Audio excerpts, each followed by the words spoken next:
Hello అండి అందరికీ welcome back to my channel Pavani's world. ఎలా ఉన్నారు అందరూ? నేనైతే చాలా బాగున్నాను. ఈరోజు స్పెషల్ వచ్చేసి మినప సున్నుండలు ఎలా చేశానో చూసేద్దాం వచ్చేయండి. ఫస్ట్ అయితే మినుముల్ని బాగా కడిగేసుకొని నీట్గా క్లీన్ చేసుకొని వాటిని 3 రోజులైతే బాగా ఎండలో ఎండబెట్టాను. తర్వాత అడుగు మందంగా ఉన్న కళాయిలో వేసి సన్న సెగ మీద మంచి కమ్మటి వాసన వచ్చేదాకా మినుములను అయితే ఫ్రై చేసుకోవాలి. ఫ్రై చేసుకునే లోపు బెల్లం అయితే తురిమి రెడీగా పెట్టుకుని ఉంచుకున్నాను. ఫ్రై అయిన మినుములను అయితే కొద్దిగా చల్లారిన తర్వాత మిక్సీ పట్టేసుకున్నాను. మిక్సీ పట్టిన సున్నుపిండిని తురిమిన బెల్లంలో వేసి చక్కగా 2 కలిసేలాగా బాగా కలుపుకోవాలి. బెల్లమును సున్నుపిండి చక్కగా కలిసిపోయిన తర్వాత మంచి కొంచెం డార్క్ కలర్‌లోకి వచ్చిద్ది. నెక్స్ట్ ఇంట్లోనే కాచిన నెయ్యి ఉంటే ఆ నెయ్యితోనే చేస్తున్నాను. నెయ్యి అయితే వేడి చేసుకొని రెడీగా పక్కన పెట్టుకొని ఉంచుకొని కొద్దిగా పిండి తీసుకొని అందులో నెయ్యి వేసి లడ్డూలు చేసుకోవడమే.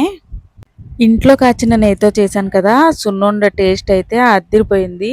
మీరు కూడా ఒకసారి ట్రై చేయండి. పిల్లలకి పద్దాక బయట స్నాక్స్ కాకుండా ఇలా ఇంట్లోనే హోమ్ మేడ్ చక్కగా చేసి పెట్టండి. చాలా ఇష్టంగా తింటారు. హెల్త్‌కి కూడా మంచిది. ఇక్కడ చూసారా ఎక్కువ నెయ్యి వేసి చేశాను కదా! జస్ట్ లైట్‌గా ఇలా ప్రెస్ చేసినా గానీ చక్కగా లడ్డూ ఫార్మ్ అయిపోతుంది.